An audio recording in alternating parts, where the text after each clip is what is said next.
శ్రీగురుభ్యో నమః.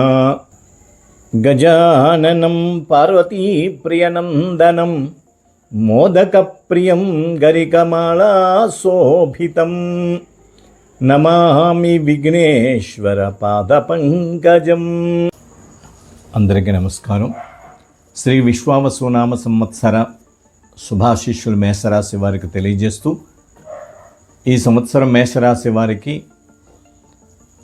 ఏ విధంగా ఉంటుంది, మనం కొన్ని విషయాలు మనం చెప్పుకుందాం. ఈ యొక్క విశ్వావసునామ సంవత్సరములో ప్రజలందరికీ ఏ విధంగా ఉంటుంది, ఈ యొక్క ప్రజలందరూ ఇన్ని కోట్ల మంది ఉన్నప్పటికీ కూడా 12 రాసుల్లో ఇంక్లూడ్ అయ్యి ఉంటారు. అంటే అశ్విని, భరణి, కృత్తిక, రోహిణి ఇలా 27 నక్షత్రాలు వస్తూ ఉంటాయి. 27 నక్షత్రాలకి ఒక్కొక్క నక్షత్రానికి 4 పాదాలు చొప్పున 108 పాదాలు ఉంటాయి. ఈ 108 పాదాలు డివైడెడ్ పై చేస్తే 12 రాసుల్లో పంచితే సుమారుగా 9 పాదాలు వస్తూ ఉంటాయి. అంటే అశ్విని, భరణి, అశ్విని 4 పాదాలు, భరణి 4 పాదాలు, కృత్తిక 1 పాదము, ఇలా 9 పాదాలు కలిపి ఒక రాశి మేషరాశి అవుతుంది. ఈ విధంగా 12 రాసులకు ఆ పరమేశ్వరుడు పంచుతూ ఉంటాడు. అయితే ఒక్కొక్క రాశిలో 9 ఆ యొక్క స్వామివారి యొక్క సన్నిధిలో ఉంటూ ఉంటారు. అదేవిధంగా ఈ విశ్వావసునామ సంవత్సరములో ఈ యొక్క సాక్షాత్తు ఆ శ్రీమన్నారాయణ ఎవరైతే కొలుస్తారో వారికి ఆయురారోగ్య భోగభాగ్యాలు మనందరికీ కూడా ఆ పరమేశ్వరుడు సమకూరుస్తూ ఉంటాడు. అయితే మేషరాశి వారికి, అంటే అశ్విని, భరణి, కృత్తిక పాదములో జన్మించిన వారికి మేషరాశి అవుతుంది. ఈ యొక్క మేషరాశి వారికి ఈ సంవత్సరం అంతా కూడా ఆదాయం 2, వ్యయం 14, రాజ్యపూజ్యం 5, అవమానం 7. అంటే ఈ సంవత్సరము ఆదాయం తక్కువ ఉండి ఖర్చు విపరీతంగా ఉంటుంది.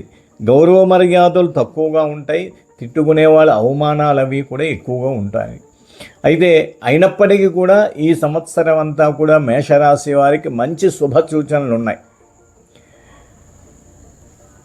త్రిశటి యోగం అని ఒక యోగం ఉంది ఈ మేషరాశి వారికి.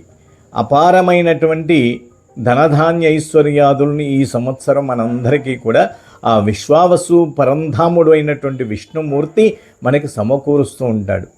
ఈ సంవత్సరము మేషరాశి వారికి చక్కగా ఆదాయం తక్కువైనప్పటికీ కూడా, ఖర్చులు ఎక్కువైనప్పటికీ కూడా మంచి విశేషమైన ఫలితాల్ని వాళ్ళ యొక్క మనోవాంఛను నెరవేర్చుకోవడానికి చక్కటి అవకాశాలు ఉన్నాయి. ఈ సంవత్సరం మేషరాశి వారికి అన్నింటా కూడా అవకాశం ఉంటుంది. అంటే శని యొక్క ప్రభావము మంచి స్థానంలో ఉంది కాబట్టి వీరు అనుకున్నటువంటి పనులన్నీ కూడా చక్కగా నెరవేరుతాయి. వివాహము కానటువంటి వారికి వివాహం జరుగుతూ ఉంటుంది. ఉద్యోగం రానటువంటి వారికి ఉద్యోగం వస్తూ ఉంటుంది. గృహ నిర్మాణాలు చేయలేనటువంటి వారికి ఈ సంవత్సరం గృహ నిర్మాణం సంకల్పం చేస్తే తప్పనిసరిగా వారికి గృహ నిర్మాణము మనకి లభింపచేయడానికి అవకాశం ఉంది. అదేవిధంగా ఆరోగ్య విషయాల్లో కూడా చక్కగా ఉంటుంది. గురు ప్రభావం వల్ల అపారమైనటువంటి ధనధాన్యాలు మనకు కలిసి వస్తూ ఉంటాయి. కానీ మనం స్వతహాగా మనం కొంతమందికి డబ్బు ఇచ్చి ఆ ధనాన్ని తీసుకోవడం చాలా కష్టంగా ఉంటుంది. అంటే కొంత రుణాలు అయినప్పటికీ కూడా, కొంత డబ్బు వృధా అయినప్పటికీ కూడా ఈ సంవత్సరం అంతా కూడా ధనాదాయం చక్కగా ఉంటుంది. ఇటువంటి అభ్యంతరాలు లేవు. కానీ కుజ ప్రభావం వల్ల, రాహుకేతువుల యొక్క ప్రభావం వల్ల అనారోగ్యాలు చేసే అవకాశాలు కొద్దిగా ఉన్నాయి. అయితే కుజ ప్రభావం వల్ల వీరు బయట పబ్లిక్ వేలో చిన్న గొడవలు రావడానికి, చిన్న సమస్యలు రావడానికి ఉన్నాయి. ఈ సంవత్సరం మేషరాశి వారికి చిన్న దోషాలు ఉన్నాయి కాబట్టి వారందరికీ కూడా సుబ్రహ్మణ్యేశ్వర స్వామి వారి యొక్క దివ్య కళ్యాణాలు చేస్తూ ఉండాలి, శివాలయానికి వెళుతూ ఉండాలి, చండీ హోమాలు చేస్తూ ఉండాలి, అభిషేకాలు చేసి కందులు, మినుములు, ఉలవలు దానం ఇస్తూ ఉంటే అన్నింటా కూడా చాలా బాగుంటుంది. ఈ సంవత్సరం మేషరాశి వారికి కనక పుష్యరాగం ఉంగరం ధరిస్తే అన్ని విధాలా కూడా చాలా బాగుంటుంది. ఈ సంవత్సరం కనక పుష్యరాగం, దాంతోపాటు వీరికి ఒక పసుపుతో కూడుకున్నటువంటి దుస్తులు ధరిస్తే అన్నింటా కూడా అవకాశం ఉంటుంది. మేషరాశి వారికి అదృష్ట రోజు ఈ సంవత్సరము శనివారం రోజు కాస్త పసుపుతో కూడుకున్నటువంటి దుస్తులు ధరించి ఎక్కడికైనా వెళ్ళి ఏదైనా పని సంకల్పం చేస్తే దిగ్విజయంగా నెరవేరడానికి అవకాశం ఉంది. నమస్కారం అండి.